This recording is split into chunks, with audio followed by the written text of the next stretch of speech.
Il va falloir que l'Église catholique clarifie sa position chez nous. Les histoires, les escroqueries qu'ils font dans le monde là, un jour ça va s'arrêter en Afrique. Ils sont quoi? Une association? C'est une association. Si c'est une association, ils se soumettent aux règles des associations chez nous. Si c'est un État, puisqu'ils ont un ambassadeur chez nous, il faut qu'on s'entende. Notre président de la République, je passe sous le contrôle de celui qui est dans le parti qui est au pouvoir. J'imagine qu'il se connaît mieux. Et d'ailleurs, c'est quelqu'un qui est passé par l'IRIC. Notre président n'accrédite pas du tout des représentants d'associations comme ambassadeurs. Donc, il faut que l'Église catholique sache, nous dise exactement ce qu'elle est.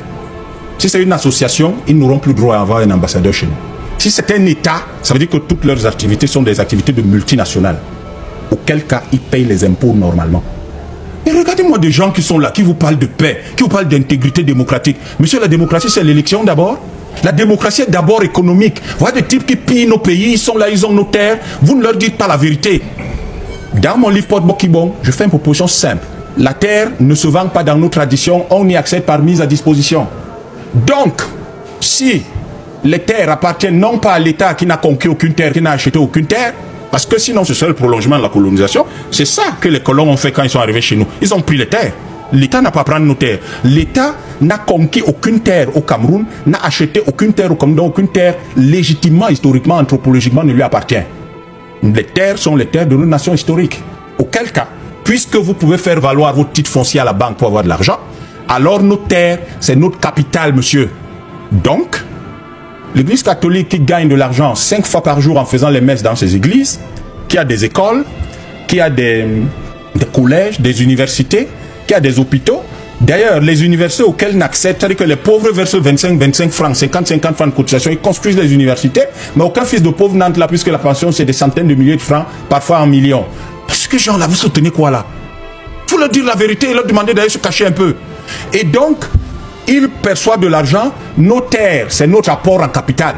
Tout ce qu'ils perçoivent là, il faut qu'ils reversent 35%, ils sont dans le service, ils reversent 35% aux propriétaires de ces terres historiques. Ça va sortir les gens de la misère et on aura moins de bavardage.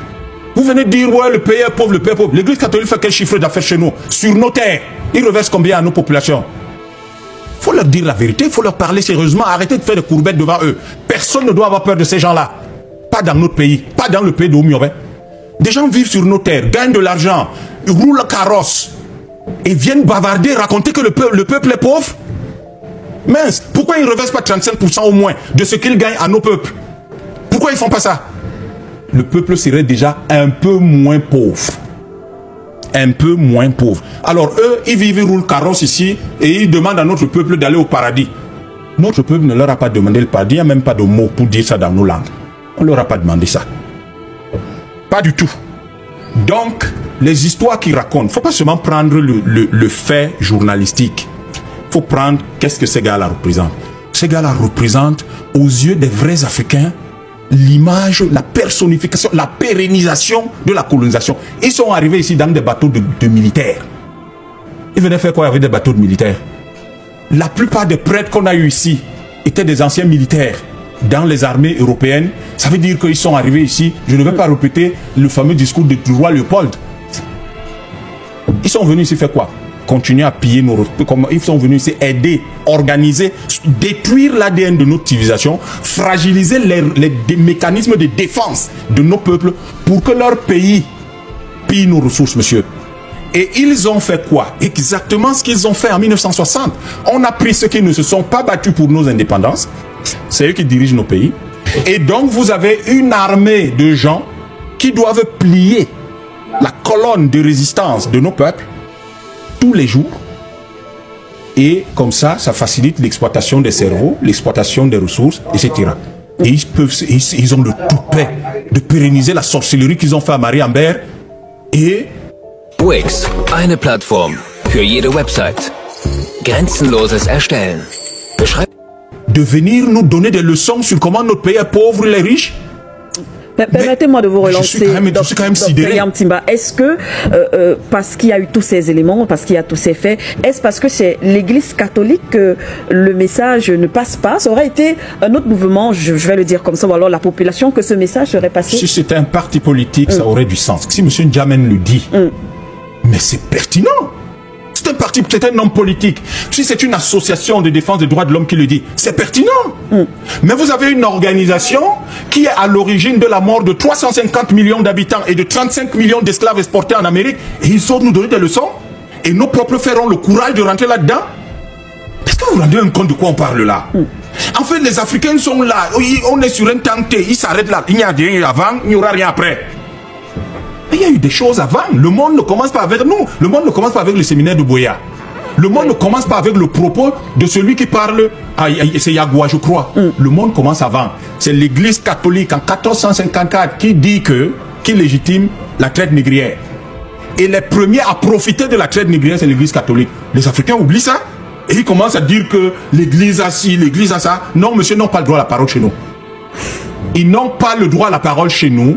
Je m'en fous de ce que les ministres camerounais disent, la laïcité, machin, ça n'a rien à voir.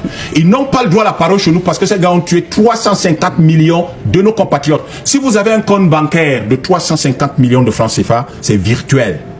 C'est quelque chose de virtuel. Mais c'est dans leur propre rapport. Ils disent que pour chaque esclave qu'ils ont pris chez nous, il y en a entre 10 et 12 qui sont morts. Comme ils en ont transporté 35 millions, ça veut dire qu'ils ont tué 350 millions d'Africains. C'est à cause de l'église catholique. Et à cause de l'église catholique, le racisme s'est propagé. Et le racisme, d'après les estimations aujourd'hui, a fait pas loin. Est-ce qu'on est dans le même sujet? Non, justement, c'est ça le problème avec vous. C'est-à-dire que vous êtes sur des choses superficielles, vous n'allez pas sur les débats fondamentaux. Vous êtes en train de parler, je n'ai pas fini. Vous êtes sur une organisation. Tous les communiqués. Non, écoutez, ne venez pas ici. On n'est pas sur un débat ici. C'est pas un débat de quartier. Laissez-moi parler. Quand vous avez parlé, je vous ai l'opinion des évêques. Quand vous avez parlé, je ne vous ai pas coupé. Carrément du contexte qui n'a rien à voir. Laissez-moi parler. Je ne vous ai pas coupé. Non, vous le savez justement parce que c'est que le sujet, c'est ça le problème. Je pense que quand les évêques ont émis des communiqués. Quand ils ont émis des communiqués. Monsieur, écoutez. Quand ils ont émis des communiqués, lequel de ces évêques a émis un communiqué à son nom? C'était pas sur l'entête des archevêchés? Qu'est-ce que ça a à voir? Ah, donc le papier, ça veut dire que, monsieur Mouté, donc quand vous écrivez sur le papier en tête de la présidence de la République, ça n'a rien à voir, ça n'a pas d'importance, c'est ça? Quelqu'un dit et prend le papier en tête de l'archevêché, c'est-à-dire de l'église catholique. Et il pond un communiqué qui est plus une insulte à la mémoire des 350 millions de Camerounais, d'Africains qu'ils ont tués pendant la traite négrière. Et vous estimez que ça n'a rien à voir, que nous sommes hors sujet. Oui, je le pense. Très bien. Et ils vont à Boya renouveler leur espèce de sorcellerie macabre. Ils pondent quand même un communiqué qui est sur leur papier en tête. Ça veut dire quoi? Ça veut dire que de manière officielle, ils s'expriment en tant que l'église, pas en tant que citoyen. En tant que l'église, bien sûr. C'est en tant que l'église qu'ils s'expriment, pas en tant que citoyen. Donc, comme ils s'expriment en tant qu'organisation, ce que je vois derrière, c'est les 350 millions d'Africains morts. Je n'ose pas parler de la colonisation parce que c'est ça que je vois. Je vois la sorcellerie pratiquée à Marie-Ambert. Dans tous nos villages, vous consacrez un territoire, un terrain à quelqu'un, ça s'appelle de la sorcellerie. Et je conclus, madame, en disant que nous fassions très attention. Nous sommes là à dire on veut que le pays change, que l'Afrique change. Quoi que l'Afrique va changer en étant des poltrons. On va changer en étant des poltrons où les gens nous disent ce qu'ils veulent, crient sur nous, nous insultent à longueur de journée, entretiennent une espèce de destruction de nos cultures, et vous êtes là, vous rigolez avec eux? D'accord. Croyez-moi, tant de vrais nationalistes prendront le pouvoir dans ce pays, et je peux vous assurer que comme c'est eux qui ont livré l'essentiel des leaders de l'UPC, un jour ils en rendront compte. Qu'ils se préparent soit à quitter ce pays, soit à s'assurer de se mettre au pas. Parce que dans ce pays et dans un pays sérieux, ils n'ont pas le droit à la parole en tant qu'organisation. Ils n'ont le droit à la parole jamais. Merci à vous, docteur Yamtimba.